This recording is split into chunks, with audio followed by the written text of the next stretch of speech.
Hey y'all, today let's look at this Seiko watch that's exclusive to the Japanese market, inspired by the Rolex 2 Polar dial. This is the Seiko SBS C009. Okay guys, let's get into it. So I'm not sure if this is because it was imported from Japan or exported to the United States from Japan, but it has come in a rather generic box. I purchased this from eBay. Normally, I like to purchase my items from a authorized dealer here in the States for obvious reasons that I've talked about in other videos, but that was not an option, as this, again, is only available to the Japanese domestic market. So this is what came when I purchased it from eBay. I even reached out to the seller and I said, hey, is this the right box? There's nothing on it, and that's what they said. So this is their warranty, but of course, since we're outside of Japan, I think you only get a 1-year international warranty. And this is the hang tag here, SBSC 009. And again, this is some information here on the back. Okay, so let's get into it. So this is the watch you're going to be greeted with. And as always, filming white dial watches is kind of a struggle, but I'll do the best I can to show you the beauty of this watch.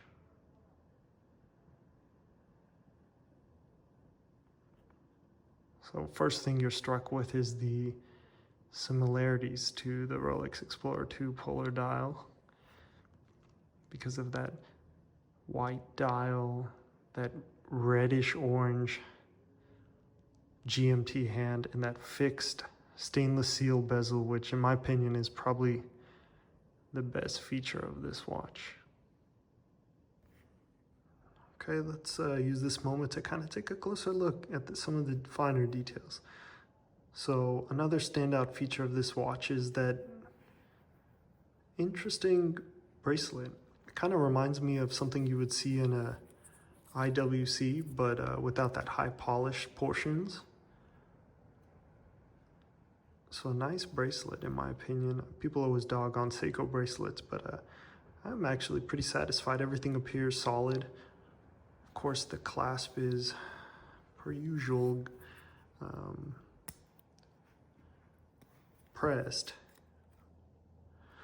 But I don't know, call me like a Seiko fanboy, but I actually don't mind these Seiko press clasp at a lower range price, of course.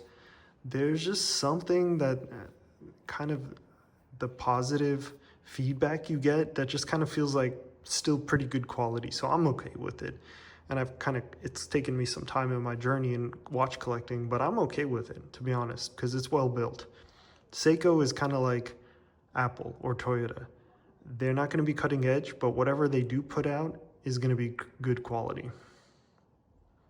So here we can kind of see another, to me, standout feature is that brushed, fixed bezel. It's surprisingly nice, and with that, the only spot of polishing on the watch is on this fixed bezel, kind of like a chamfered reliefed portion. Now, of course, there's some more polishing on those hands and the indices, which is somewhat of a controversial point. Here, dead on, the indices look and take on like a black look. However, when you turn it, you kind of see that they're actually high polished. I think some of this effect is from the lighting and my camera setup, but in real life, you kind of do see that they're silver. And silver, high polished on a white dial doesn't really have the best viewability or contrast.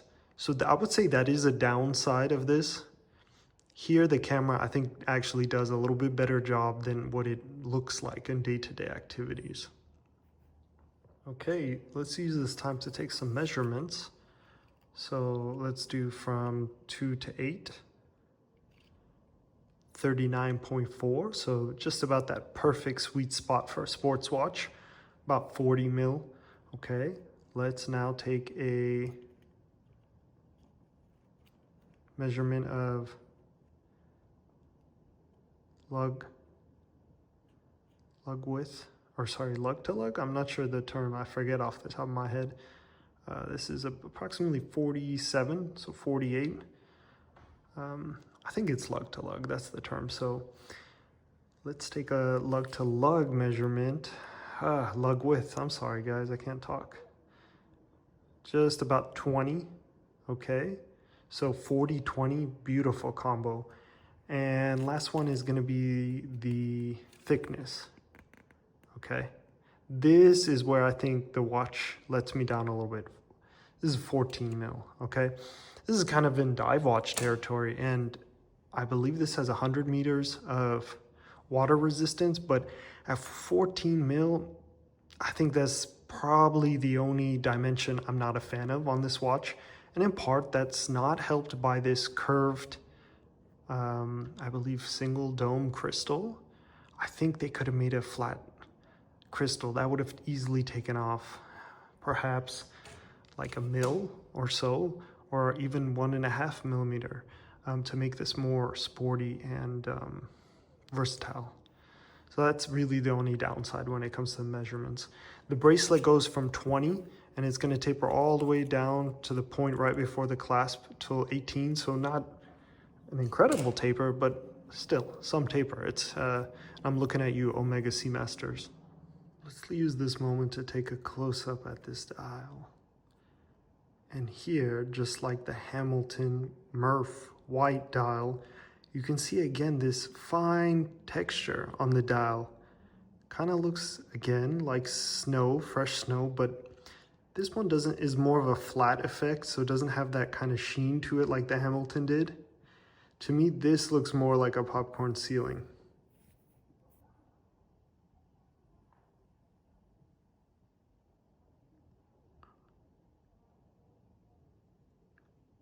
Maybe at this angle you can see perhaps a QC issue. I've spotted out that fixed 24-hour bezel.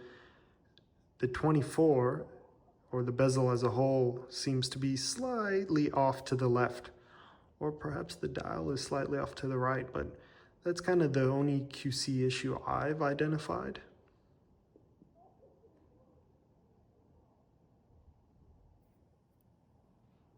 Let's get this thing going.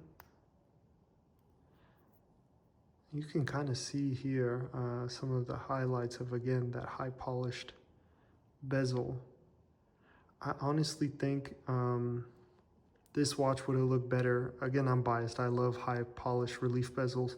If they had one on the case transition side, where it turns from the top of the lugs to the side, I think that would have helped this stand out. And then perhaps if you put some in these middle links of the bracelet, kind of like an IWC.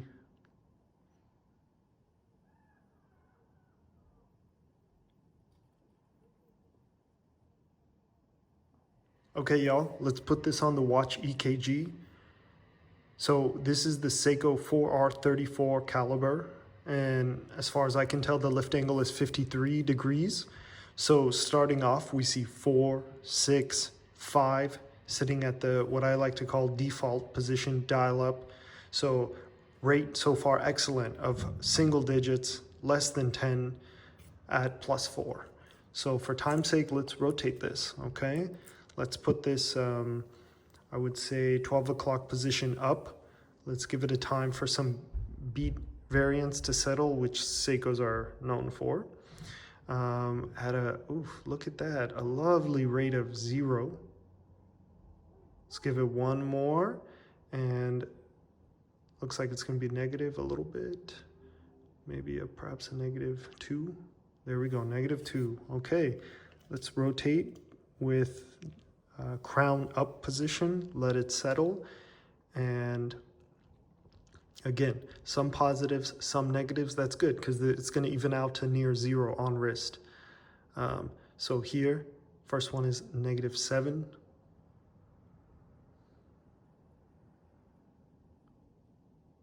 And -10 for the second one.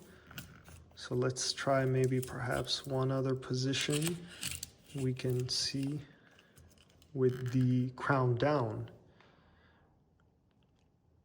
Allow for it to settle, and we're going to see here what looks like a much more positive rate. So okay, so this is so far looks like -4, but again, healthy amplitude of 242, beat error of 0.5, lift angle of 53 degrees again. And, you know, mind you, this has been kind of sitting in a watch box, so perhaps it needs to settle a little bit, break in. But look at that, rate of 0. I am happy with that, very happy with that. Okay, y'all, let's close out with a loom shot here. So let's give it a little bit of a charge. And unfortunately, I think they missed out if perhaps they loomed the actual indices. But we do have a decent amount of loom on at least the hands and that nice classic iconic shovel hand on the GMT. So let's close out and give you a little loom shot. And as always, if you appreciate these independent reviews, comment and I'll do my best to get back to you. Here we go.